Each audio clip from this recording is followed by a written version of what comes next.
So folks, it's that time of day, time for me to go walk around and check everything out. Every day, usually in the morning I do this, but I like to do it at least at some point during the day. And if I get too busy or I'm working and don't get to in the morning, I'll do it in the afternoon. But what I'm doing is I'm going to go around and check everything, see if there's any tomatoes that need picking, any hornworms that need picking off, anything that needs picking or checking on, or see what needs watering, all of that stuff most people do in the morning. I haven't gotten to do it in the morning for a few days because I've been up and gone early and just didn't have time to check everything. I fed the animals and then had to take off. So I'm just gonna walk around and check some things out, and I thought I'd take you with me. So first off, I have been picking off hornworms for a little bit there. I picked off a whole lot for a couple of weeks, and then it slacked off because I had so many of them picked off that I wasn't getting very many. I would find one or two every day. Now the weather has started to cool down some, especially at night. Now today it got up to 80, so as I'm saying that, today got up to 80. But the last few days it's only been getting up to 75, and it's not as humid. So even at 75 or 80, it feels better than it did during the summer. So so we've had a much needed break, and we've had some rain. We'd kind of had to water every day for a little while there. Now we've had some rain, so things are going better. So I haven't seen any hornworms. I should knock on wood, I guess, but I haven't seen any hornworms in the last week or so since it's been cooling down some, so that's good. I also haven't seen any more squash bugs on our pumpkins. We have some Cherokee tan pumpkins doing really good up here. I'll show that in a minute. I've showed that in a previous video, but I'm just doing another walkabout and check everything out. And haven't seen any more hornworms or any squash bugs since it started really cooling down at night. So that's a good thing. I've got plenty of green tomatoes. I'm hoping they'll go ahead and ripen up. I am going to do some green tomatoes, so I'm not too worried about that because I'm wanting to do some pickled green tomatoes and can some for frying. So I'll be collecting those up this weekend and getting that going. Okay, I'm going to turn you around and just let you walk with me and see what's going on. And some things are drying up and dying. It's getting that time of year. So here we go. So first off, I've got a couple of tomato plants over here by the grapevines. Now the grapevines are done. They are absolutely done for. We made grape jelly and grape juice this year.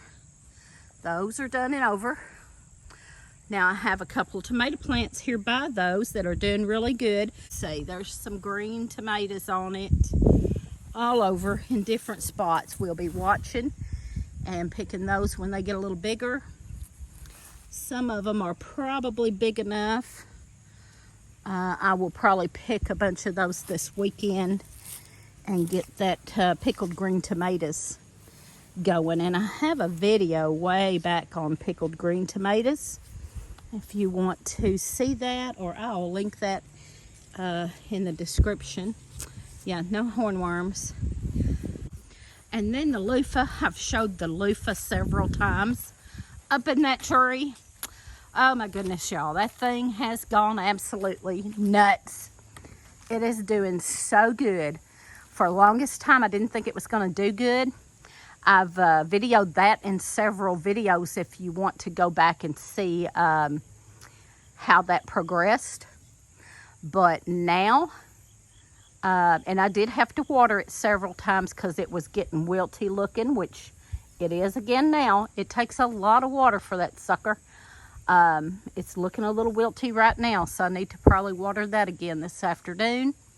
But it took over the chicken coop first, then it went up that tree, and then it went all the way up the tree. You can see one way up yonder. At the last count we took was 17. They are just all up in that tree. We're gonna have to get a rake or something and really pull that down and try to get all those. That's gonna be a fun job for Lee Pearson. So there you go. And all right, now we'll continue on. I'm going by the compost piles, compost bins, and the rabbits. There's my raised bed. I'm going to go over in there today. Look at all those marigolds. They are looking beautiful. These down here are the giant marigolds that Bub from Getting Started on Homesteading gave us. And then just some regular marigolds that I had seeds from. All right, here's my other tomato plant. This is actually two right beside each other, and they kind of just grew up together. But this is the tomato plant that I found all of the hornworms on, like 20 hornworms in one day off of this sucker. But he's doing good now, kind of coming back out, and got some green tomatoes all over it. So I should be able to get some green tomatoes off that since the weather's cooling and the hornworms have finally left everything alone. Maybe I'll get some good green tomatoes off of that. Here is my Rosella that Kathy at Living Miracle Homestead gave me. She gave me seeds and I started them, and I've got two going, and look at there. Look at there. I think I'm going to actually get some off of it. Here's some over here. I wasn't sure they would do good here, but I think they're going to make it. It's a little late, but maybe they will still come on out and make it. There's one. There's a bunch of basil. I need to pick some more basil. I've picked and picked and picked off of that basil, but it keeps coming back out good. So I need to get some more of that and get it put up. It's getting a little bit hidden by this tomato plant, but it's got some good flowers on it. So there's some thyme I've got. Some, I've got some spinach down in there, some Malabar spinach that I've picked off of several times. This chamomile almost died out, but it's coming back. Got some echinacea here that had kind of died back. I need to get the seeds off of that. But it's coming back out too. Oh, there's the other pepper. There's another pepper down there. Doing pretty good. So things are starting to come back out. So that's my raised bed. I've done real proud of that this year. It's done good. We are going to do 5 more of them. We're going to have 6 raised beds across this fenced in area, which was my herb garden. Okay, we'll move on up through the property to the big garden. That was my herb garden. And the strawberry bed is in there. It's done for this year. It's really nice not to have all that humidity. I said it was 80 degrees, but it's not humid, so it's just wonderful out here. So we're coming up to the front of the property. Okay. The reason for this pile of mess is because there is some wild lettuce. There is some wild lettuce that grows up in that, so we just leave it alone. He just mows around it because we want our wild lettuce to do good. Garden. Oh. And I see lettuce coming up. We planted for the fall garden. We planted some lettuce and radishes and turnip greens. I see all of that coming up. We are done with the okra. There's 2 rows of okra there. We're about done with that, so we're just letting the rest of that go to seed. We'll get those seeds. I've showed my Cherokee tan pumpkins several times now, and some of them are getting ready. Could be cut, I believe. There's 10 of them. There's 8 that are doing really good, and then 2 more that had just gotten started. I don't know if they'll make it or not, but this is what was in the little tub. If you have been watching our channel for a while and saw us talking about the little tub of seeds that we found that said something, this is what something ended up being, was Cherokee tan pumpkins. So this is that first one, and I believe he is just about, look at him, he is just about ready to cut. There's several of them, 10 of them altogether.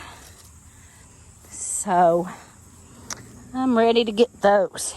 This is an old shed that Lee built when we first bought this property. We first bought this property back about 12 years ago, and he built this little old shed. It was a chicken coop at first, and then when we moved the chickens to another coop, we used this for storage, and he still does. He's got his tiller in there, as you can see, and some junk. It's mostly got junk in it, but his tiller's in there. And so there's a bunch of 5-gallon buckets. I'm not sure what we done with those. I might need those. Anyway, there's our old shed. Like I said, it's only about 12 years old. It looks like it's been there forever, don't it? But we like using that. We like using, I believe this was barn wood. We had like 3 barns on this property when we bought it, but they were all falling down. So he reclaimed a lot of that barn wood and used it to build this shed and the chicken coop we currently have, and several other little sheds that we utilize now were made out of that old barn wood. So that's what that is. There's the turnip greens. I will be picking turnip greens and canning some of those. I canned some last year, and I just canned them in pints, and then we could just pull out a pint and have a little bit of turnip greens at a time, and we really enjoyed that. I like cornbread with my turnip greens, and since I'm trying not to have bread right now, well, I could probably make some keto cornbread. I may have to make some keto cornbread to go with my turnip greens. We got some peppers down here that are red snacking peppers. They're not very big. I guess that's why they're called snacking peppers. So there you go. So those have done really good. I've gotten, I don't know how many off of here. I've gotten a bunch off of these plants. Thanks for watching. Give us a thumbs up, comment, subscribe. I do a live on Thursday at noon talking about healthy eating. So check that out sometime. And there you go.